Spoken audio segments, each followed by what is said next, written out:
YouTube ചാനലിലേക്ക് എല്ലാ പ്രേക്ഷകരെയും സ്വാഗതം ചെയ്തുകൊള്ളുന്നു. മലയാള നാടക രംഗത്ത് 60 വർഷത്തിലേറെയായി നിറഞ്ഞു നിൽക്കുന്ന വ്യക്തിത്വം. നാടകരചന, സംവിധാനം, അഭിനയം എന്നീ നിലകളിൽ തൻ്റേതായ കയ്യൊപ്പ് ചാർത്തിയ ഒരു ബഹുമുഖ പ്രതിഭ ശ്രീ പരമേശ്വരൻ കുര്യാത്തി. ശ്രീ പരമേശ്വരൻ കുര്യാത്തിയെ ഈ പ്രോഗ്രാമിലേക്ക് ഹാർദമായി സ്വാഗതം ചെയ്തുകൊള്ളുന്നു.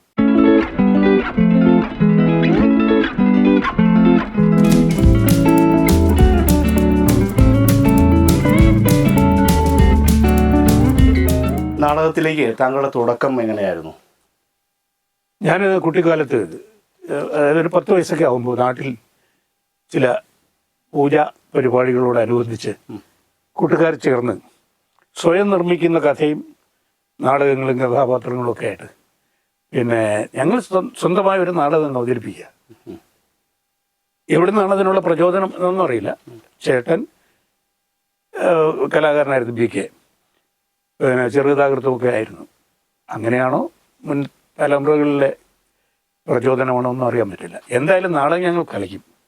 അവിടുന്ന് സ്കൂളുകളിലേക്ക് വരുന്നു, സ്കൂൾ നാടകങ്ങൾ. പിന്നെ അപ്പോഴേ ഉള്ളൊരു ഇതെന്താണെന്ന് മനസ്സിൽ തോന്നുന്ന കഥാരൂപത്തിലാക്കി, നാടകരൂപത്തിലാക്കി കഥാപാത്രങ്ങളെ സൃഷ്ടിച്ച് മനസ്സിൽ നമ്മുടെ സമൂഹത്തിൽ നടക്കുന്ന, ചെറിയ പ്രായത്തിൽ തന്നെ സമൂഹത്തിൽ നടക്കുന്ന വേദനിക്കുന്ന പ്രശ്നങ്ങൾ നാടകരൂപത്തിൽ കൊണ്ടുവന്ന് അവതരിപ്പിക്കുക. സ്കൂളിലെത്തുമ്പോൾ അത് കുറച്ചുകൂടെ ഗൗരവകരമായി വന്നു. അവിടെ നിന്നാണ് നാടകത്തിൻ്റെ. ആ കാലഘട്ടത്തിലും നാടകത്തിൻ്റെ രചനയും സംവിധാനവും ഒക്കെ എല്ലാം താങ്കൾ തന്നെയാണ്? ഞാൻ 6ാം സ്റ്റാൻഡേർഡിൽ പഠിക്കുമ്പോൾ ആദ്യമായി വിഷജീവി എന്ന് പറഞ്ഞിട്ടൊരു നാടകം സ്വന്തമായി എഴുതി അധ്യാപകനെ കാണിച്ച് അദ്ദേഹം നല്ല അഭിപ്രായങ്ങൾ പറഞ്ഞ് കുറച്ച് തിരുത്തലോടുകൂടി ആദ്യമായി മത്സരത്തിന് അവതരിപ്പിക്കുകയാണ് സ്കൂൾ കലോത്സവത്തിൽ. ഒത്തിരി സമ്മാനങ്ങളൊക്കെ കിട്ടി. ഒത്തിരി സമ്മാനങ്ങൾ. നാടകത്തിൻ്റെ അവതരണത്തിൻ്റെ 2ാം സമ്മാനവും നടനുള്ള സമ്മാനം എനിക്ക് കിട്ടിയിട്ടുണ്ട്. അങ്ങനെ സംവിധാനമൊക്കെ ഉള്ളതാണ്. അതിനുശേഷം ഈ പ്രൊഫഷണൽ നാടക രംഗത്തേക്ക് വന്നത് അത് പിന്നീട് അമേച്ചർ നാടകത്തിലേക്കാണ്. പിന്നെ അത് കഴിഞ്ഞ് അമേച്ചർ നാടക മത്സരങ്ങൾ തിരുവനന്തപുരം, കേരളത്തിലുടനീളം തന്നെ അമേച്ചർ നാടക മത്സരങ്ങളുണ്ടാവും. അതിൽ പങ്കെടുക്കുക എന്നുള്ളതാണ്. അപ്പോഴും സ്വന്തം രചന, ഇല്ലെങ്കിൽ കൂട്ടുകാരെങ്കിലും, ഇല്ലെങ്കിൽ പഴയ SCL ജോസ് പോലുള്ള മഹാനുഭാവന്മാരുടെ രചനകളെടുത്ത് നാടകരൂപത്തിൽ ചെറുതാക്കി അവതരിപ്പിക്കുക, മത്സരത്തിന് കൊണ്ടുപോവുക. ഒരുപാട് ത്യാഗങ്ങൾ അനുഭവിച്ച് അതിൻ്റെ പിന്നിൽ ഇങ്ങനെ പ്രവർത്തിച്ചിട്ട് വീട്ടിൽ നിന്നൊക്കെ ഒരുപാട് എതിർപ്പുകളുണ്ടായിരുന്നു. വിദ്യാഭ്യാസം ശ്രദ്ധിക്കാതെ നാടകവുമായി നടക്കുന്നു എന്നൊക്കെ പറഞ്ഞിട്ട്. അവിടുന്ന് ഒരു ശരിക്കും പറയുകയാണെന്നുണ്ടെങ്കിൽ പിന്നെ അവിടുന്ന് തിരുവനന്തപുരത്തെ റിക്രിയേഷൻ ക്ലബ്ബുകൾ, സർക്കാർ റിക്രിയേഷൻ ക്ലബ്ബുകൾ, BSSC മുതൽ പിന്നെ ഇങ്ങോട്ട് university recreation club, Hindustan latex secretary സംഘടനകൾ, പിന്നെ Raj Bhavan recreation club, university recreation club തുടങ്ങി KSRTCയുടെ KESCA തുടങ്ങി നിരവധി സംഘടനകളുടെ രചയിതാവും സംവിധായകനും ഒക്കെ ആയിട്ട് പ്രവർത്തിച്ചിട്ടുണ്ട്. അതിനുശേഷം പ്രൊഫഷണൽ നാടകം 20 വയസ്സായപ്പോഴേക്കും ഇതൊരു ഉപജീവനമാക്കണമെന്ന് തോന്നിയപ്പോൾ അവിടുന്ന് പ്രൊഫഷണൽ നാടക രംഗത്തേക്ക് വരികയാണ്. ഈ ഉപജീവന മാർഗത്തിലേക്ക് വരുമ്പോഴത്തേക്ക് ഈ വീട്ടുകാരുടെ എതിർപ്പ് ഉണ്ടായിരുന്നു, ശക്തമായി തന്നെ എതിർപ്പുണ്ടായിരുന്നു. കാര്യം വിദ്യാഭ്യാസത്തിൻ്റെ കാര്യത്തിലൊക്കെ വളരെ വലിയ തടസ്സം നിന്നു. അപ്പോൾ എങ്കിലും ഇതിൽ നിന്ന് വരുമാനമുണ്ട്, ഇതിന് വരുമാനം കൊണ്ട് ജീവിക്കാൻ കഴിയും എന്ന് തോന്നുന്ന ഇന്നല്ലെങ്കിൽ നാളെ പലരും നമ്മുടെ മുമ്പിലുണ്ട്. മഹാനുഭാവന്മാരായ ഒരുപാട് ഗുരുക്കന്മാർ നമ്മുടെ മുമ്പിലുണ്ട്. അവർ നാടകം തന്നെ ഒരുപാട് കഷ്ടപ്പാടുകളും ബുദ്ധിമുട്ടുകളും അന്നത്തെ കാലത്തുമുണ്ട്, ഇന്നത്തെ കാലത്തുമുണ്ട്. നാടകം എന്ന് പറഞ്ഞ് നാടകം കൊണ്ട് ഉപജീവനം നടത്താമെന്ന് ആഗ്രഹിക്കുന്നവരുടെ കലാകാരന്മാരുടെ വല്ലാത്ത, അതിന് ഉദാഹരണമാണ് നമ്മുടെ കൊറോണ കാലഘട്ടത്തിൽ ഞങ്ങൾ അനുഭവിച്ചത്. സഹിക്കാനാവാത്ത ദുരന്തം. പിന്നെ സർക്കാരിൽ നിന്നും നമുക്ക് മാറി വരുന്ന ഒരു സർക്കാരിൽ നിന്നും നാടകക്കാരനെന്ന് പറഞ്ഞിട്ടൊരു സഹായം ഉണ്ടായിട്ടുമില്ല. ഇല്ല അങ്ങനെ എന്തെങ്കിലും ഒരു ചെറിയ പെൻഷനോ അതോ ഇതൊക്കെ അല്ലാതെ, അല്ലെങ്കിൽ മത്സരത്തിന് വരുമ്പോൾ ഉള്ള അവാർഡ് തുക, അങ്ങനെയൊക്കെ അല്ലാതെ ഈ നാടകത്തിനെന്ന് പറഞ്ഞാൽ പണ്ടത്തെ ഈ നാടകം പിന്നെ രാഷ്ട്ര പുനർനിർമ്മാണത്തിനും വിശേഷിച്ച് കേരളത്തെ സംബന്ധിച്ച് പറയുകയാണെന്നുണ്ടെങ്കിൽ നാടകം, കഥാപ്രസംഗം എന്നീ 2 കലകൾ അന്നത്തെ രാഷ്ട്രീയത്തിൻ്റെ ഏറ്റവും വലിയ ശക്തമായ ചുക്കാൻ പിടിക്കുന്ന പരിപാടിയായിരുന്നു നാടകവും കഥാപ്രസംഗവും. സാംബശിവൻ്റെയും കൊല്ലംബാബുവിൻ്റെയും ഒക്കെ കഥാപ്രസംഗവും കടാമംഗലത്തിൻ്റെയൊക്കെ കഥാപ്രസംഗവും, KPSയുടെ നാടകം, P. ജാന്റണിയുടെ നാടകം, KT മുഹമ്മദിൻ്റെ നാടകം തുടങ്ങി ഇങ്ങനെ നാടകം, അത് നാടകങ്ങളായിരുന്നു. അതിലൂടെ നവോത്ഥാനത്തിന് വേണ്ടി പ്രധാനമായി പല കാര്യങ്ങളും ചെയ്തു തീർക്കാൻ നാടകത്തിലൂടെ കഴിഞ്ഞിരുന്നു. ഇന്ന് അത്തരം നാടകങ്ങൾ അവതരിപ്പിക്കാൻ രാഷ്ട്രീയമായി കഴിയുന്നില്ല എന്നുള്ളതാണ്. ഞാൻ ഉദ്ദേശിച്ചത് നിങ്ങൾ എന്നെ കമ്മ്യൂണിസ്റ്റാക്കി പോലെയല്ല, ഒരു പൊളിറ്റിക്സ് ഡ്രാമയും ജനങ്ങൾക്ക് വേണ്ട. അതുകൊണ്ട് ഏറ്റവും കൂടുതൽ നാടകം കളിക്കുന്ന ഉത്സവപ്പറമ്പിലാണ്. അത് തീർച്ചയായിട്ടും. ആ ഉത്സവപ്പറമ്പിലെ ആളുകൾക്ക് രാഷ്ട്രീയം പറയുന്ന, ഒരു രാഷ്ട്രീയത്തെക്കുറിച്ച് പറയുന്നതിന് താല്പര്യമില്ലാതെ വരുമ്പോൾ അവരത് ഉപേക്ഷിക്കും. എന്ന് അമ്പലം ഭരിക്കുന്നതും രാഷ്ട്രീയക്കാരാണ് എന്നുള്ളതാണ്. ആണ് ഉറപ്പായിട്ടും. ഈ പ്രൊഫഷണൽ നാടകരംഗത്തേക്ക് വന്നെന്ന് പറഞ്ഞല്ലോ, അപ്പോൾ ഏറ്റവും ആദ്യം താങ്കൾ പങ്കെടുത്ത ഒരു നാടക ട്രൂപ്പിൻ്റെ പേര്? അതായത് നമ്മുടെ ഈ തിരുവനന്തപുരത്ത് പിന്നെ കലോപാസന എന്ന് പറഞ്ഞിട്ടൊരു ചെറിയ സംഘടന, അമേച്ചർ സംഘടനയായിരുന്നു. അവരെല്ലാം കൂടി എന്നെ കൂടി വിളിച്ചുകൊണ്ട് ഇങ്ങനെ അദ്ദേഹത്തിൻ്റെ ഒരു ബന്ധുവാണ് തെക്കൃഷി സുകുമാരനായിരുന്നു, വലിയ മഹാനുഭാവനായ നാടകക്കാരൻ, സിനിമാക്കാരൻ, ഗാനരചയിതാവ്, നടൻ എന്നീ തുറകളിൽ മലയാള സിനിമ കൈയടക്കിയ ആൾ. അതിനു മുമ്പ് നാടകക്കാരനായിരുന്നു. അദ്ദേഹമാണ് നാടകത്തിലെ ആദ്യത്തെ പരീക്ഷണം നടത്തിയ ആൾ, തെക്കൃഷി സുകുമാരൻ. അതായത് പിന്നെ ഹാർമോണിയം വെച്ച് ഭാഗവതർ പാടി കഥാപാത്രങ്ങൾ രംഗത്ത് വന്നുകൊണ്ടിരുന്ന കാലഘട്ടത്തിൽ നിന്ന് അത് ഈ പിന്നണിയെല്ലാം ഉള്ളിലാക്കി പിന്നണിയിലേക്ക് തന്നെ മാറ്റിയിട്ട് പിന്നണിയിൽ അവർ പാടുകയും കഥാപാത്രങ്ങൾ രംഗത്തേക്ക്, അങ്ങനെ സ്ത്രീ എന്നൊക്കെ പറഞ്ഞിട്ട് നാടകമൊക്കെ അദ്ദേഹത്തിൻ്റെ നാടകങ്ങളാണ്. അത് പിന്നെ സിനിമയായിരുന്നു. അതെ. അപ്പോൾ അദ്ദേഹം അദ്ദേഹവുമായിട്ട് ബന്ധപ്പെടാൻ തിരുവനന്തപുരത്ത് ഷൂട്ടിംഗ് ഇല്ലാതിരിക്കുമ്പോഴത്തേക്ക് അദ്ദേഹത്തിൻ്റെ വീട്ടിൽ പോയി കാണാൻ സാധിക്കുകയും അങ്ങനെ ഞാൻ അന്ന് എഴുതിയൊരു നാടകം അദ്ദേഹത്തെ വായിച്ച് കേൾപ്പിക്കുകയും അദ്ദേഹത്തിന് വളരെ ഇഷ്ടപ്പെടുകയും അദ്ദേഹത്തിന് സമയമില്ല വന്ന് ഇതിനിടയ്ക്ക് ജോയിൻ ചെയ്തോളാമെന്ന് പറഞ്ഞിട്ട് ഞാൻ തന്നെ രചനയും സംവിധാനവും നടത്തി ഒരു വേഷം അഭിനയിക്കുകയും കൂടെയൊക്കെ ചെയ്യുന്ന തരത്തിൽ ആദ്യമായി ഒരു പ്രൊഫഷണൽ നാടകത്തിന് കൃഷി സുകുമാരൻ നായരുടെ സംവിധാനത്തിന് കീഴിൽ ആണ് ആദ്യമായി. നായകനായിട്ടാണോ? ഞാൻ നായകനായിട്ടാണ് അഭിനയിക്കും. അതിനുശേഷം ചിറയൻകീഴ് നാടക സംഘം, അസിത, ഗായത്രി തിയേറ്റേഴ്സ്, അസിതാര തിയേറ്റേഴ്സ്, യവന തിയേറ്റേഴ്സ്, പിന്നെ കേരള തിയേറ്റേഴ്സ്, മാളവിക തിയേറ്റേഴ്സ്, ഇങ്ങനെ തുടങ്ങി നിരവധി നാടക സമിതികളിൽ അഭിനയിക്കുകയും ഒരു വർഷം ഒരു നാടകത്തിൽ അഭിനയിക്കാൻ പറ്റുള്ളൂ. പക്ഷെ പല സമിതികൾക്ക് നാടകം എഴുതാം. കരാറുണ്ടായിരുന്നു. 5 നാടകങ്ങൾ വരെ എഴുതിയ വർഷങ്ങളുണ്ടായിരുന്നു. 5 നാടകങ്ങൾ ഒരു വർഷം, 5 സമിതികൾ. അതിലേതെങ്കിലും ഒരു സമിതിയിൽ നടനായി ഞാനുണ്ടാവും. പൊതുവെ ഇപ്പോൾ കേരളത്തിലെ എത്ര ട്രൂപ്പുകളിൽ താങ്കൾ അഭിനയിച്ചിട്ടുണ്ട്? ഞാൻ 23 നാടക സമിതികളിൽ അഭിനയിച്ചിട്ടുണ്ട് അവരുമായിട്ട്. അതിൽ തന്നെ സംവിധാനവും രചനയും നിർവഹിച്ച സമിതികളും ഉണ്ട്. ഞാൻ അഭിനയിക്കുന്ന സമിതി തന്നെ ഉണ്ടാവും. അങ്ങനെയുണ്ട്. കാരണം 1990കളുടെ ഒരു അവസാനം വരെയാണ് ഈ നാടക രംഗത്തിൻ്റെ ഒരു ശക്തമായി നിലനിന്നിരുന്നത്. അതെ.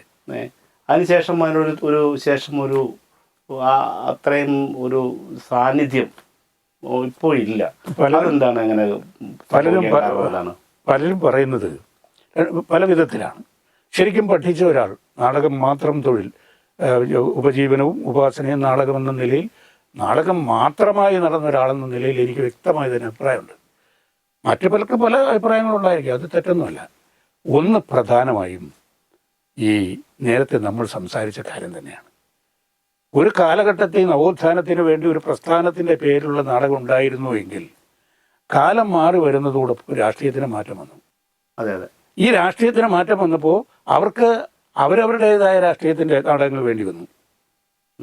അപ്പോൾ അത്തരം നാടകങ്ങൾ വരുമ്പോൾ ഉത്സവപ്പറമ്പിലാണ് ഏറ്റവും കൂടുതൽ പ്രൊഫഷണൽ നാടകങ്ങൾ. 3 നാടകങ്ങൾ ഒരു ഉത്സവപ്പറമ്പിൽ 10 ദിവസത്തെ ഉത്സവം ഉണ്ടെങ്കിൽ 10 ദിവസം 20 നാടകം വയ്ക്കുന്ന ഉത്സവപ്പറമ്പ്. അപ്പോൾ അങ്ങനെ വരുമ്പോൾ ഉത്സവപ്പറമ്പിൽ ഈ രാഷ്ട്രീയത്തിൻ്റെ ചായ്വുള്ള നാടകങ്ങൾ ജനത്തിന് വേണ്ടാതെ. പ്രധാനമായ കാര്യം അതാണ് ഒന്ന്. രണ്ടായത് 90 വരുമ്പോൾ 90, 2000 ഒക്കെ ആകുമ്പോഴത്തേക്ക് ഈ നാടകത്തിൻ്റെ ചെലവ് കുറയ്ക്കാൻ വേണ്ടി പല ആളുകളും പിന്നെ നാടകത്തിൻ്റെ രചനയിലും സംവിധാനത്തിലും ആർട്ടിസ്റ്റുകളെ തിരഞ്ഞെടുക്കുന്ന കാര്യത്തിൽ, രംഗപടം, മ്യൂസിക്, എല്ലാ കാര്യത്തിലും ഒരു ചെലവ് ചുരുക്കൽ പദ്ധതി വന്നു. അത് രംഗവേദിയെ സാരമായി ബാധിച്ചു. അങ്ങനെ വരുമ്പോൾ ആ നാടകത്തിൻ്റെ കൗതുകം നഷ്ടപ്പെട്ടു പോകുന്നു. മാത്രവുമല്ല ഈ രാഷ്ട്രീയം കൂടെ ആണെന്നുണ്ടെങ്കിൽ ജനത്തിന് തീരെ താല്പര്യമില്ലാതെ വരുന്നു. അങ്ങനെ കുറേ നാടകങ്ങൾ, നല്ല നാടകങ്ങളെ പുറകോട്ട് വലിച്ചു. അത് ഒരു കാര്യം. രണ്ടാമത് ദൃശ്യമാധ്യമങ്ങളുടെ വരവ്, ടി വി പോലുള്ള ദൃശ്യമാധ്യമങ്ങളുടെ വരവ് തീർച്ചയായും സാരമായി. കാര്യം ഉത്സവപ്പറമ്പിൽ അമ്മയും കുഞ്ഞും, മുത്തശ്ശൻ ഒക്കെ വന്ന് പായ് വിരിച്ചിട്ട് നേരത്തെ വന്ന് സ്ഥലം പിടിച്ച് നാടകം കാണുന്ന ഒരു കാലമുണ്ടായിരുന്നു. മുന്നിൽ കയറിയത് അവരുടെ കൈയുടെയും കണ്ണീരും ഒക്കെയാണ് ഞങ്ങൾക്ക് പ്രചോദനം ഉണ്ടായത്.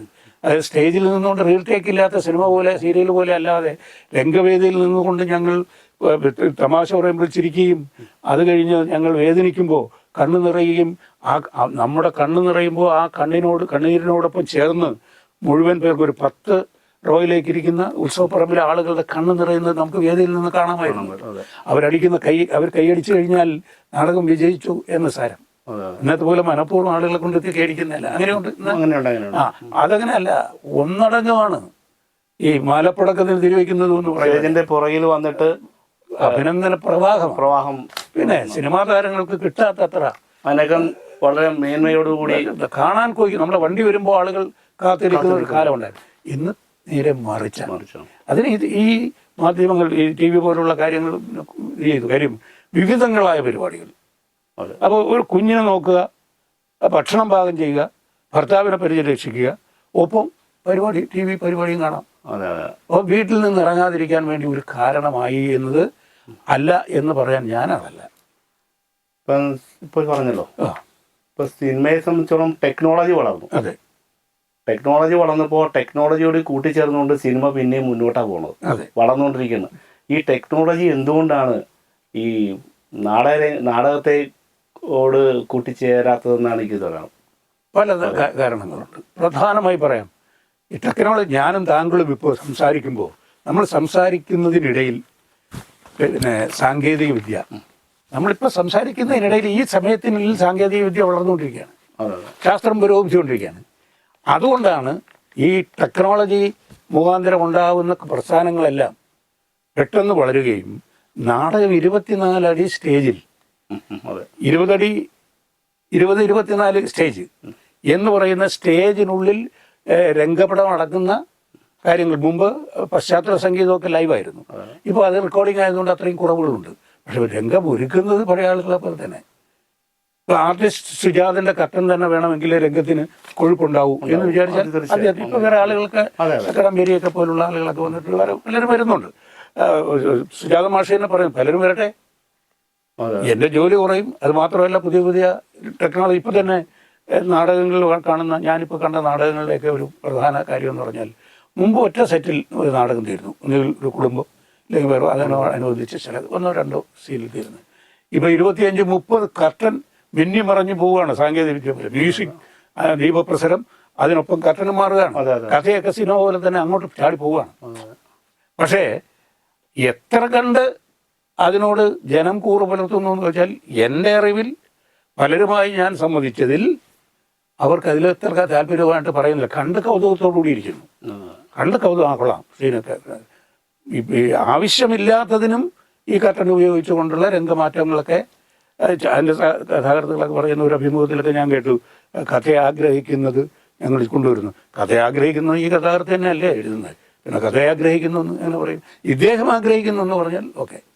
അപ്പോൾ ഞാൻ ആ ചോദിച്ച ചോദ്യം ഒന്ന് പിൻവലിച്ചുകൊണ്ട് പറയട്ടെ. രക്തരക്ഷസ് നാടകം ഉണ്ടായിരുന്നു. അതെ, ആ നാടകം എന്ന് പറഞ്ഞാൽ ടെക്നോളജി സ്റ്റേജിൽ ഉപയോഗിച്ചിട്ടുള്ള നാടകമായിരുന്നു. അതെ, എന്നിട്ട് നാടകം വിജയിച്ചു. പക്ഷെ അതിനെ പിന്തുടരാനായിട്ട് മറ്റുള്ള സമിതികൾ വന്നില്ല. ടെക്നോളജി കാര്യം ഞാൻ പറഞ്ഞു. അതെ, ഉണ്ടായി. അത് കലാനിലയമാണ്. കലാനിലയം കൃഷ്ണൻ നായർ എന്ന് പറഞ്ഞ മഹാപ്രതിഭാശാലിയായ ഒരു മനുഷ്യനാണ് ഈ സ്ഥിരം നാടകവേദി എന്ന് പറഞ്ഞിട്ടുണ്ട്. അത് സ്ഥിരം നാടകവേദിയാണ്. സ്ഥിരം നാടകവേദി. ഞങ്ങള് പിന്നെ ഇന്ന് കണ്ണൂരാണെങ്കിൽ നാളെ തിരുവനന്തപുരം നാടകം കളിക്കുന്ന രീതിയാണ്. അവിടെ നിന്ന് അഴിച്ചു വാരി കെട്ടി മുകളിലേക്ക് വേണ്ടി എല്ലാവരും കൂടെ സഹായിച്ച് അവിടെ നിന്ന് വണ്ടി വിട്ടുകയാണ്. ഒരു കുടുക്ക പോലത്തെ വണ്ടിക്ക് 24 പേര് ഓർക്കസ്ട്ര അടക്കം ഇടിച്ചു കയറി ഈ വെട്ടാൻ കൊണ്ടുപോകുന്ന മാടിനെ കൊണ്ടുപോകുന്നത് പോലെ ഇടിച്ച് കയറ്റി കൊണ്ടുപോയി തിരുവനന്തപുരത്ത് വന്നാണ് ശാസ്ത്രം വിടുന്നത്. ഞങ്ങൾ അനുഭവിച്ചിട്ട് അന്നത്തെ നാടകക്കാർ, ഇന്നത്തെ നാടകക്കാർ അങ്ങനെയൊന്നുമില്ല. അപ്പോൾ അങ്ങനെ വരുന്ന സ്ഥലത്ത് പലരും പരീക്ഷിച്ചപ്പോൾ ഈ സ്ഥിരം നാടകവേദിയിൽ അദ്ദേഹം ചെയ്ത പരീക്ഷണങ്ങൾക്ക് ഈ ചലിക്കുന്ന നാടകവേദിക്ക് പ്രസക്തി ഇല്ലാതായി, അത് ചെയ്യാൻ പറ്റാതായിപ്പോയി. അവിടെ പരാജയം സംഭവിച്ചു. അതുകൊണ്ടാണ് പലരും അത് ഉപേക്ഷിച്ചത്. അന്ന് നാടകം എന്ന് പറഞ്ഞാൽ സിനിമയിലേക്കുള്ള ഒരു ചവിട്ടുപടിയായിരുന്നു. അതെ. അപ്പോൾ താങ്കൾ എന്തുകൊണ്ടാണ് സിനിമയിലേക്ക് അങ്ങനെ അത്രയും കാര്യമായിട്ട് ഈ നാടക രംഗത്തിൽ നിറഞ്ഞു നിന്ന പോലെ സിനിമയിലേക്ക് എന്തുകൊണ്ടാണ് എത്തിപ്പെടാൻ സാധിക്കാതെ പോയത്? 2 കാര്യങ്ങളാണ്. ഒന്ന്, ഇവിടെ സിനിമയിലേക്ക് വന്നിട്ടുള്ള നടന്മാരുടെ ചരിത്രം എടുത്താൽ എത്രയോ പേർ, തിലകഞ്ചേട്ടൻ അടക്കം, അതെ, അതിന് വിജയാന്റണി അടക്കം, അദ്ദേഹം മുതലുള്ള ഇങ്ങോട്ട് നമ്മൾ ഒരു നാടകമെങ്കിലും മുടക്കാതെ സിനിമയിലേക്ക് വരാൻ പറ്റില്ല. ശരിയാണ്. അവരവതരിപ്പിച്ചുകൊണ്ടിരിക്കുന്ന നാടകത്തിൽ അഭിനയിച്ചു വളരെ പ്രസിദ്ധരായ നടന്മാർ, നടീനടന്മാർ വലിയ നാടകങ്ങൾ അവതരിപ്പിച്ചുകൊണ്ടിരിക്കുമ്പോഴായിരിക്കും ഇത് കണ്ടുകൊണ്ട് സിനിമയിലേക്ക് വരാൻ ചില അവസരങ്ങൾ ഉണ്ടാകുന്നത്. സിനിമ എന്ന് പറയുന്നത് മറ്റൊരു ലോകമാണ്. സമ്പത്തും പ്രശസ്തിയും പെട്ടെന്ന് വരുന്ന, അവിടേക്ക് പോകാൻ ഏത് കലാകാരനും ആഗ്രഹിക്കും. അപ്പോൾ ഇവിടുന്ന് വിളിച്ചാൽ ഉടൻ തന്നെ ഇന്ന് നാടകം മുടങ്ങിയിരുന്നാലേ എനിക്ക് ഷൂട്ടാൻ കിട്ടിയാൽ ഈ അവസരം കിട്ടിയാൽ ഞാൻ പോകുന്നവരുണ്ട്, മര്യാദ കാണിച്ചു പോകുന്നവരുമുണ്ട്, അങ്ങനെയൊക്കെ ഉണ്ട്. അത് എനിക്കുള്ള അവസരം എന്തുകൊണ്ട് ഉണ്ടായില്ല എന്ന് പറഞ്ഞാൽ, ഞാൻ വളരെ കൊച്ചുനാളിൽ പ്രേമിച്ച് കല്യാണം കഴിച്ച ഒരാളാണ്. എൻ്റെ വീട്ടിൽ നിന്ന് അവളുടെ വീട്ടിൽ നിന്നുമൊക്കെ ഞങ്ങളെ പുറത്താക്കി. അങ്ങനെ ഒരു ജീവിതം എന്ന് പറയുന്ന ഒരു സാധനം ഉണ്ടായിരുന്നു, നാടകത്തിനുപരി ഒരു ജീവിതം. അപ്പോൾ നാടകവും ജീവിതവും ഒരുമിച്ച് കൊണ്ടുപോകണം. ഇവിടുന്ന് പൈസ കിട്ടിയാൽ മാത്രമേ ജീവിതം സുഖകരമാകുള്ളൂ. അപ്പോൾ പ്രൊഫഷണൽ നാടകത്തിൽ വളരെ കൊച്ചിലെ 20 വയസ്സിൽ തന്നെ പ്രൊഫഷണൽ നാടകത്തിലേക്ക് വന്ന് ആ വരുമാനം കൂടി നമുക്ക് ജീവിതത്തിലേക്ക് കൊണ്ടുവരാൻ. ആ സമയത്താണ് പലരും പരിചയക്കാരും ബന്ധുക്കളായ ആളുകൾ ഗുരുക്കന്മാരായ ആളുകളൊക്കെ നമുക്കൊരു അവസരം വെച്ച് നീട്ടുന്നത്. ഇന്ന് ഇത്ര മണിക്ക് മദ്രാസിലെത്തണം എന്ന് പറഞ്ഞാൽ നമുക്ക് ഇവിടുന്ന് മദ്രാസിൽ പോകാൻ ഒക്കില്ലെന്ന് മാത്രമല്ല, നാടകീർത്ത് താങ്കൾക്കറിയാവുന്ന ഒരു വലിയ വിശേഷപ്പെട്ട കാര്യമാണ്.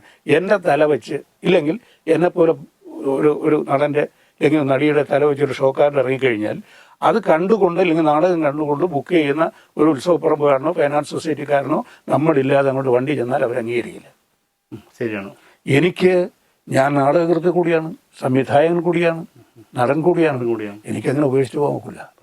അങ്ങനെ നാളെ ആവട്ടെ എന്ന് പറഞ്ഞിട്ട് ഇത് നീണ്ടുപോവുകയും കാലം മാറുകയും നമ്മൾ നാടകത്തിൽ മാത്രം അതിൽ പോവുകയും ചെയ്തു. എന്നാൽ മറ്റൊരു കാര്യം കൂടിയുണ്ട്. ഈശ്വരവിശ്വാസിയെ തൊട്ട് കാണുമ്പോൾ അറിയാമല്ലോ, ഈശ്വരവിശ്വാസി. ഞാനൊരു ശിവഭക്തനാണ്. ഈശ്വരവിശ്വാസിയായ ഞാൻ പറയുന്നു, ഇതിനപ്പുറമും എത്ര പ്രഗത്ഭനും ആയ കലാകാരനായാലും കലാകാരിയായിരുന്നാലും സ്റ്റാർ എന്ന് പറഞ്ഞൊരു സാധനമുണ്ട്. അത് വിളങ്ങിയാൽ, അത് തെളിഞ്ഞാൽ മാത്രമേ ഈ സ്ഥലങ്ങളിലും ഈ ഉയർച്ചയിലേക്ക് എത്തപ്പെടാൻ കഴിയൂ. അത് സിനിമാ മേഖലയിലേക്ക് മാത്രമല്ല, ഉദ്യോഗ കാര്യങ്ങളിലായിരുന്നാലും പ്രൊമോഷൻ്റെ കാര്യങ്ങളിലായിരുന്നാലും രാഷ്ട്രീയ കാര്യങ്ങളിലായാലും ഇത് തന്നെ സംഭവിച്ചുകൊണ്ടിരിക്കും. രാശി എന്ന് പറഞ്ഞ സാധനം, രാശി അത് വിളങ്ങണം. അതൊരു പക്ഷേ എനിക്കില്ലായിരുന്നിരിക്കാം. ഞാൻ ന്യൂ TV സ്റ്റുഡിയോ എന്ന് പറയുന്നത് തിരുവനന്തപുരത്ത് സനൽത്തോട്ടം നടന്ന പ്രൊഡ്യൂസറാണ് അദ്ദേഹം. അവരുടെ സിനിമയാണ് നമ്മുടെ പ്രൊഫസർ ഡിങ്കൽ. എത്ര സിനിമ അഭിനയിച്ചു? ഞാൻ 8 ചെറിയ സിനിമകളിൽ.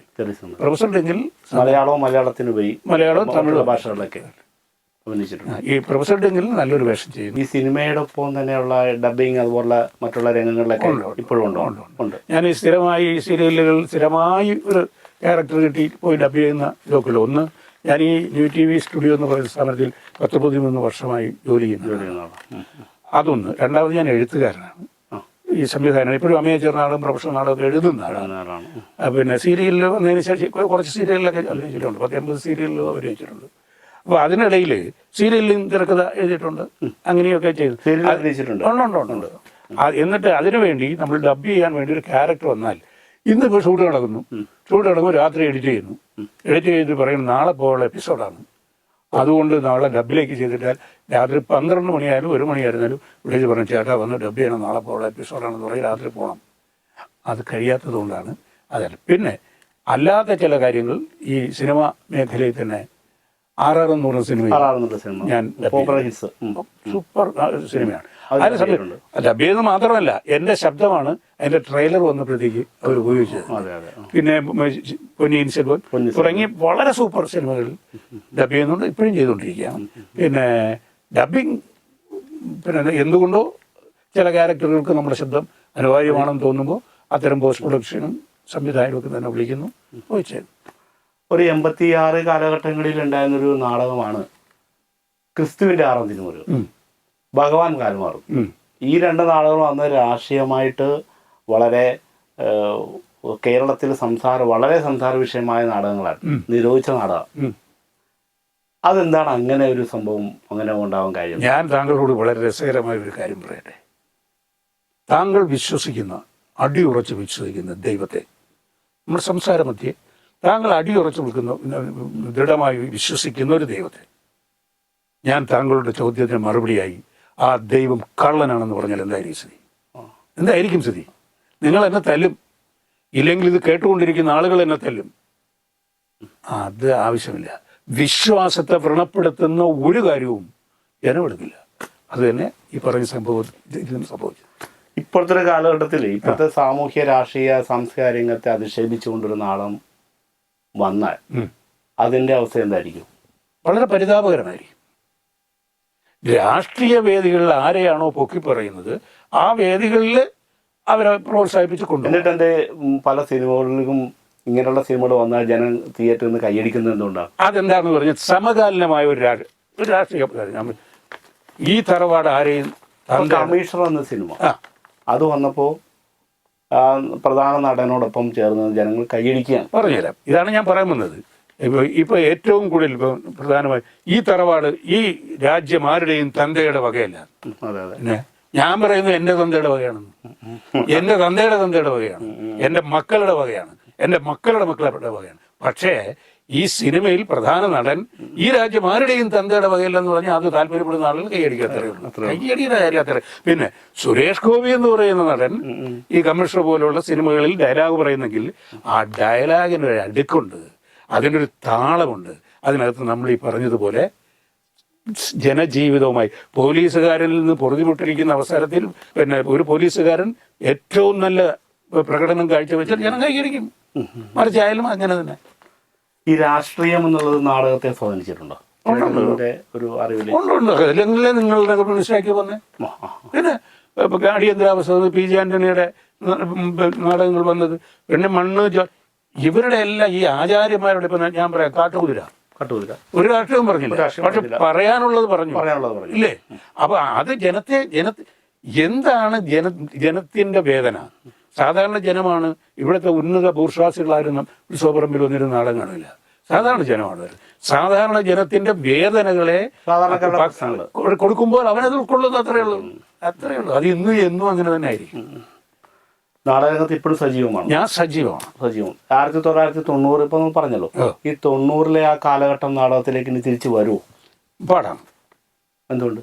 പറയാം. ഒന്ന്, ആ കാലഘട്ടത്തിലെ രചയിതാക്കൾ വളരെ വിരലിലെണ്ണാവുന്നവരായിരുന്നു. അവരെ പ്രഗത്ഭമതികളായിരുന്നു, നാടക ആചാര്യന്മാരായിരുന്നു.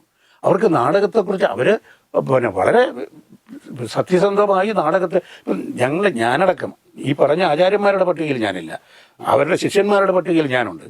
അവർ തന്ന കത്തിച്ച് വളരെ മഴയും വെയിലും കാറ്റുമൊക്കെ ഇട്ട് ഈ ദീപം, നാടക ദീപം അവർ കത്തിച്ച് കൈപിടിച്ച് അണയാതെ ഞങ്ങളെ ഏൽപ്പിച്ചു.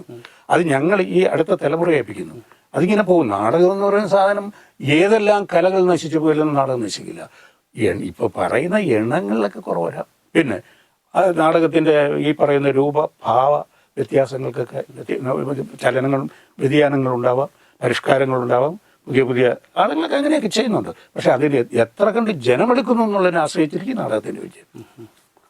ഇപ്പം നാടകരംഗം ഇപ്പം സമ്പുഷ്ടമാകുന്നതിൽ എന്ത് അനിവാര്യതയാണ് വേണ്ടതെന്നാണ് താങ്കൾ വിചാരിക്കുന്നത്? പഴയ നാടകം എന്ന് പറയുമ്പോൾ ഒറ്റ വാക്കിന് നാടിനകം. അതാണ് നാടകം ജീവിതത്തിനും നാടകത്തിനും ഇടയ്ക്കുള്ള ഒരു നേർരേഖയാണ്. ഇങ്ങനെയൊക്കെ പല വിധത്തിലും ആളുകൾ പറയുന്നു. നാടകം നടിക്കപ്പെടാനുള്ളതാണെന്ന് പറയുന്നു ഒരു വിഭാഗം. അതാണ് നാടകം എന്ന് പറയുന്നത്. ഭരതമുനി നാട്യശാസ്ത്രത്തിനകത്ത് വ്യക്തമായി പറഞ്ഞിട്ടുള്ള ഒരു കാര്യം എന്താണെന്ന് പറഞ്ഞാൽ, ഈ നടൻ രംഗവേദിയിൽ ഒരു നാടകത്തിലെ കഥാപാത്രമായിരിക്കുന്ന നടൻ അവൻ അഭിനയിക്കുക എന്നുള്ളതാണ്. മുന്നോട്ട് നയിക്കുക, പ്രേക്ഷകനെ മുന്നോട്ട് നയിക്കുക. നമ്മളിവിടെ നിന്ന് അങ്ങോട്ട് അഭിനയിക്കുന്നു, പ്രേക്ഷകനെ നോക്കി അഭിനയിക്കുന്നു. പ്രേക്ഷകനിൽ ഇരുന്നു കൊണ്ട് ഒരാൾ നമ്മളിലേക്ക് ഇങ്ങോട്ട് വരുന്നു. അപ്പോൾ അവർക്കും അഭിനയമാണ്, നമുക്കും അഭിനയമാണ്. ഇത് സമ്മിശ്രമായി ഒന്നിച്ച് ലയിക്കുമ്പോഴാണ് ഈ കഥാപാത്രവും നാടകവും ഒക്കെ തന്നെ വിജയിക്കുന്നത്. അത്തരത്തിലുള്ള രചനകൾ എന്തുമാത്രം വരുന്നില്ലേ എന്നൊന്നും പറയാൻ ഞാൻ ഈ അവസരത്തിൽ ആകുന്നില്ല. പഴയ സുഹൃത്തുക്കളൊക്കെ ഒരുപാട് പേരുണ്ട്. ഇപ്പോൾ നാടകം കൊണ്ട് കാണും. ഞങ്ങളിപ്പോൾ അടുത്തയാൾ ഈ കലോത്സവങ്ങളിലൊക്കെ ജൂറിയായിക്ക് പോകുന്ന ആളുകളാണ്. അക്കം ഷക്കീർ, കണ്ണൂർ വാസുണ്ടി, പിന്നെ നമ്മുടെ വെഞ്ഞാറമൂട് അശോക് ശശിയൊക്കെ ഞങ്ങൾ അവരെ നിലയും കണ്ടിരുന്നു. ഇതിന് വരുമ്പോഴത്തേക്കും ഞങ്ങൾ തമ്മിൽ പരസ്പരം കണ്ടിരുന്നു. ഈ അശോക് ശശിയൊക്കെ തന്നെ വളരെ പുരോഗമനപരമായി ചിന്തിച്ച് നാടകത്തിൽ വലിയ മാറ്റം വരുത്തിക്കൊണ്ടിരിക്കുന്നവരാണ്. വളരെ സന്തോഷമുള്ള കാര്യത്തിൽ. അതുപോലെ ഒത്തിരി ചെറുപ്പക്കാർ, മുഹാദ് ഒമ്പായ എന്നൊക്കെ പറഞ്ഞിട്ട് ചെറുപ്പക്കാർ, അതുപോലെ പേര് പെട്ടെന്ന് വരാത്ത ഒത്തിരി ചെറുപ്പക്കാർ, മനോഹരങ്ങളായ നാടകങ്ങൾ. ഇപ്പം നിലവിൽ കാവുന്തറ വളരെ മനോഹരമായ നാടകങ്ങൾ. അങ്ങനെ കുറേ ചെറുപ്പക്കാർ വരുന്നു. സന്തോഷമുണ്ടായി, വളരെ സന്തോഷമുണ്ട്.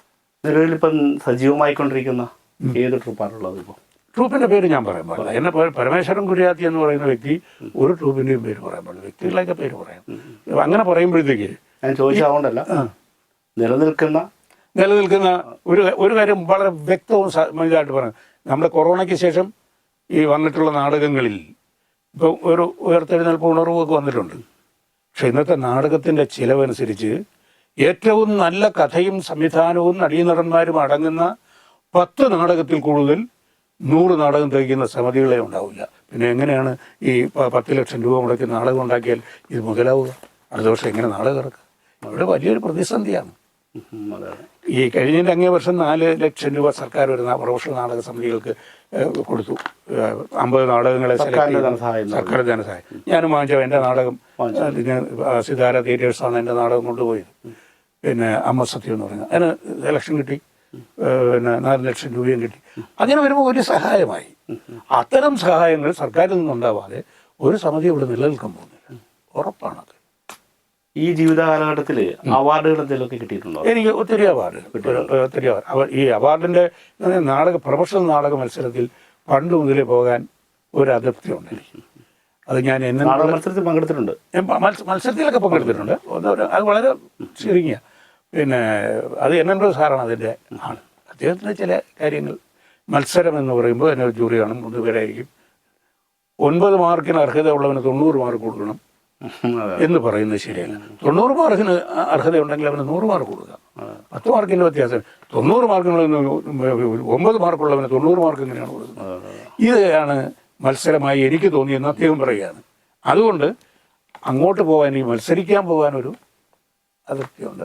പിന്നെ എനിക്ക് ഈ അവാർഡുകളെന്ന് പറഞ്ഞാൽ കേരള സംഗീത നാടക അക്കാദമി ഗുരുപൂജ അവാർഡ് കിട്ടിയിട്ടുണ്ട്. ഞാൻ നാടകവുമായി ആദ്യമായി തന്നെ നെഹ്റു യുവ കേന്ദ്രയുടെ വളരെ ചെറുപ്പത്തിൽ അവിടുന്ന് അവർ തിരുവനന്തപുരത്തെ വിഭാഗക്കാർ എനിക്കൊരു പിന്നെ സമഗ്ര സംഭാവനയ്ക്കുള്ള അവാർഡ് കിട്ടും. നമ്മുടെ സംവിധായകൻ ലോകിദാസ് സംവിധായകൻ അദ്ദേഹത്തിൻ്റെ എനിക്ക് സമഗ്ര സംഭാവനയ്ക്കുള്ള അവാർഡ് തന്നിട്ടുണ്ട്. പിന്നെ SNDP-കാരുടെ അവാർഡ്, NSS-കാരുടെ അവാർഡ്, വിവിധ സംഘടനകളുടെ അവാർഡുകൾ, അതുപോയിട്ട് യൂണിവേഴ്സിറ്റി. പിന്നെ ഈ നാടക അവാർഡുകളെല്ലാം ഞാൻ പങ്കെടുത്തുള്ള യൂണിവേഴ്സിറ്റി റിക്രിയേഷൻ ക്ലബ്ബായിരുന്നാലും ആകാശവാണി 2-3 പ്രാവശ്യം അവരുടെ പിന്നെ നാടകങ്ങൾ, ആകാശവാണി നാടകങ്ങൾ, ശബ്ദ നാടകങ്ങൾ മാത്രമല്ല, അവരുടെ റിക്രിയേഷൻ ക്ലബിന് വേണ്ടി നാടകങ്ങൾ, സ്റ്റേജ് നാടകങ്ങൾ ഞാൻ എഴുതി അവതരിപ്പിച്ചിട്ടുണ്ട്. അതിനുവേണ്ടി എനിക്ക് എന്നെ അനുമോദിച്ചിട്ടുണ്ട്. ഇപ്പോൾ ഭരത് സേവക്സ് ഭാരതീയ അവാർഡാണത്, ഡൽഹിയാണ് അതിൻ്റെ കേന്ദ്രം. അതിൻ്റെ അവാർഡ് കിട്ടിയിട്ടുണ്ട്. പിന്നെ ഋഷിമംഗലം കൃഷ്ണനായർ, അങ്ങനെ തുടങ്ങി വളരെ ഒരു 600-700ഓളം അവാർഡുകൾ, വളരെ വിലപ്പെട്ട അവാർഡുകൾ കിട്ടിയിട്ടുണ്ട്. ഈ പുതിയ തലമുറയെ നാടകത്തെ പറ്റി പറഞ്ഞ് മനസ്സിലാക്കാനായിട്ട് എന്തെങ്കിലും വർക്ക്ഷോപ്പുകളോ എന്തെങ്കിലുമൊക്കെ തുടങ്ങണമെന്നോ എന്തെങ്കിലും താങ്കൾ ആഗ്രഹിച്ചിട്ടുണ്ടോ? ഇവിടെ എനിക്ക് ആഗ്രഹമുണ്ട്. കാര്യം ഞാനത് എൻ്റെ വീട്ടിൽ എൻ്റെ മോൾ ഒരു വലിയ നർത്തകിയായിരുന്നു. വലിയ നർത്തകിയെന്ന് വെച്ചാൽ നല്ല നർത്തകിയായിരുന്നു. അടിസ്ഥാനം പഠിച്ച പിന്നെ ഡിപ്ലോമക്കാരിയാണ്, ഭരതനാട്യം ഡിപ്ലോമയാണ്. അപ്പോൾ ഞാൻ നാടകക്കാരനാണ്. നാട്ടുകാരുടെയൊക്കെ തന്നെ ഇതിൽ ഞാൻ പിന്നെ നാടകത്തിൻ്റെയും എൻ്റെ മോള് നർത്തകിയായിട്ട് അത് ഞങ്ങൾ 5 പൈസ വാങ്ങാതെ നാട്ടിലെ പാവപ്പെട്ട കുട്ടികൾക്ക് വേണ്ടി ഒരു 7 വർഷം ഒരു വലിയ പഠന ക്ലാസ് നടത്തിയിരുന്നു. അയാളുടെ മാരേജ് വന്നപ്പോഴാണ് അത് നിന്നുപോയത്. പിന്നെ എൻ്റെ ഈ പ്രൊഫഷണൽ നാടക ജീവിതവും കുട്ടികളെ പഠിപ്പിക്കാൻ ഒക്കാതെ വരുന്ന എനിക്ക് വളരെ വലിയൊരു ആഗ്രഹമുണ്ട്. തിരുവനന്തപുരത്ത് അത്തരം കഴിവുള്ള കുട്ടികളെ കണ്ടെത്തി 5 പൈസ പോലും അവർക്ക് ചിലവില്ലാതെ, അതിന് സർക്കാരിൻ്റെ സഹായമൊക്കെ വേണ്ടി വരും. ഇല്ലെങ്കിൽ സന്നദ്ധ സംഘടനകളുടെ, ഇല്ലെങ്കിൽ കലാകാരന്മാരുടെയൊക്കെ സഹായം ഉണ്ടായിരുന്നാൽ നമ്മളറിയാതെ അത് ഈ സ്കൂൾ യുവജനോത്സവങ്ങളിലൊക്കെ നമ്മൾ പങ്കെടുത്താൽ, ഞാൻ ഒത്തിരി ജൂറിയായിട്ട് പലയിടത്തും പോയിട്ടുള്ളതുകൊണ്ട് പറയണം, എന്ത് മുത്തുക്കളാണെന്ന് പറയാം. ഒരാണും പെണ്ണും അയ്യോ എന്താണ് പറഞ്ഞറിയിക്കാൻ വയ്യാത്ത പ്രതിഭകൾ ഇന്ന് നമ്മുടെ പ്രൊഫഷണൽ നാടക രംഗത്ത് നിൽക്കുന്ന കുറച്ച്, പറയുന്നതിൽ മറ്റൊന്നും വിചാരിക്കില്ല, അഹങ്കാരികളായ കുറേ ആർട്ടിസ്റ്റുകളുണ്ട്. അതല്ല, അവരൊക്കെ പോയി ഈ കുട്ടികളെ കണ്ടുപിടിക്കണം. അത്ര അവരെവിടെ നിന്ന് പഠിച്ച്, അധ്യാപകരോ ഇല്ലെന്നുണ്ടെങ്കിൽ പുറത്തുനിന്ന് ആളുകളെ വെച്ചൊക്കെ പഠിച്ചു വരുന്നതാണ്. എന്ത് പ്രകടനമാണ് കൊച്ചു നാടകങ്ങൾക്ക് ആ കുട്ടികൾ കാണിക്കുന്നത്. അഭിനന്ദിച്ചു പോകും നമ്മൾ. അത്ര അങ്ങനെയുള്ള കുട്ടികൾ സ്കൂളിൽ പോലും പോകാനും കഴിയാത്ത, പൂർത്തിയാക്കാൻ കഴിയാത്ത കുട്ടികളുണ്ട്, ഒരു നിവൃത്തിയില്ലാത്ത. അവരെ കണ്ടെത്തി അവർക്ക് സഹായം ചെയ്ത് ജാതി, മത, വർഗ, വർണ്ണ അങ്ങനെ ഒറ്റ വർഗമേ ഉള്ളൂ കലാകാരൻ, ഒറ്റ വർഗമുള്ള കലാകാരൻ എന്ന് വിചാരിച്ചുകൊണ്ട് അങ്ങനെയാണോ എന്ന് ചോദിച്ചാൽ അല്ലെന്നും പറയേണ്ടി വരും. എങ്കിലും അങ്ങനെയാണെന്ന് ഞാൻ വിചാരിക്കുന്നു. അത്തരത്തിലെ കുട്ടികളെ പ്രതിഭകളൊക്കെ ഉണ്ട്. ഞാൻ അങ്ങനെ ഒത്തിരി പേരെ കൊണ്ടുപോയി. തിരുവനന്തപുരത്ത് മാത്രമേ എനിക്ക് 10-600 ശിഷ്യസമ്പത്ത് ഉണ്ട്. ഞാൻ കൊണ്ടുപോയി. ആ ശിഷ്യന്മാരാരെങ്കിലും ഒരു അറിയപ്പെടുന്ന നടന്മാരായ ഉണ്ട് ഒരുപാട് പേരുണ്ട്. ഞാൻ പേരെടുത്ത് പറയുന്നില്ല. ഇപ്പൊ സിനിമയിലും സീരിയലും ഉണ്ട്. എന്തുകൊണ്ട് പേരെടുത്ത് പറഞ്ഞില്ല എന്ന് പറഞ്ഞാൽ അയാൾ പറയണം ഞാനാണ് അയാളുടെ ഗുരുനാഥൻ എന്ന് പറയണം. ഞാൻ പറയണം ഞാൻ ശിഷ്യനാണെന്ന് പറഞ്ഞാൽ അയാൾ അംഗീകരിച്ചില്ലെങ്കിൽ അതുകൊണ്ട് ആ പേര് പറയാൻ ആളല്ല. എന്തെങ്കിലും നാടകത്തിന്റെ ഒരു പ്രതാപകാലം തിരിച്ചു വരട്ടെ എന്ന് താങ്കളെ പോലെ ഞാനും ആയിരിക്കും. 100% വരട്ടെ. വരും എന്നതിൽ സംശയമില്ല. നാടകം ഒരിക്കലും അഴിയാത്ത കലയാണ്. മനുഷ്യനുള്ളിടത്തോളം കാലം നാടകം ഉണ്ടായിരിക്കും. എല്ലാ നാടകക്കാർക്കും ശുഭദിനം നേരുന്നു. താങ്കൾക്കും പ്രിയമുള്ളവരെ നമസ്കാരം. ഇത്രയും നേരം എന്നെ നിങ്ങൾക്ക് കേൾക്കാൻ അവസരം ഉണ്ടാക്കി തന്ന അഭിമുഖം നടത്തിയ എൻ്റെ പ്രിയ സുഹൃത്ത് അഡ്വക്കേറ്റ് സന്തോഷിനും അതുപോലെ തന്നെ ഇത് നിങ്ങളിലെത്തിക്കുന്ന യൂട്യൂബ് ചാനൽ എന്ന ഈ മഹത് പ്രസ്ഥാനത്തിനും അതിലെല്ലാ പ്രവർത്തകർക്കും ഹൃദയത്തിൻ്റെ ഭാഷയിൽ നന്ദിയും കടപ്പാടും ഈ അവസരത്തിൽ രേഖപ്പെടുത്തുന്നു. നിങ്ങളെല്ലാവരും ഇത് കേട്ട് ചാനൽ സബ്സ്ക്രൈബ് ചെയ്യണം. നിങ്ങളുടെ സഹായം ഉണ്ടെങ്കിൽ മാത്രമേ ഇത് മുന്നോട്ട് പോവുക. അറിയാമല്ലോ, ഞാൻ പറയാതെ തന്നെ. എല്ലാവരും ശ്രദ്ധിക്കുക. പുതിയ പുതിയ പരിപാടികൾ ഈ ചാനലിലൂടെ നിങ്ങൾക്ക് കാണാം. പുതിയ പുതിയ ആൾക്കാരെക്കുറിച്ച്, കലാകാരന്മാരെക്കുറിച്ച് വിവിധങ്ങളായ പരിപാടികൾ, സംഗീതം, നൃത്തം, നാടകം, സിനിമ തുടങ്ങിയ വിവിധങ്ങളായ പരിപാടികൾ ഈ ചാനലിൽ വരുന്നുണ്ട്. നിങ്ങളെല്ലാവരും സഹകരിക്കുക. നന്ദി, നമസ്കാരം.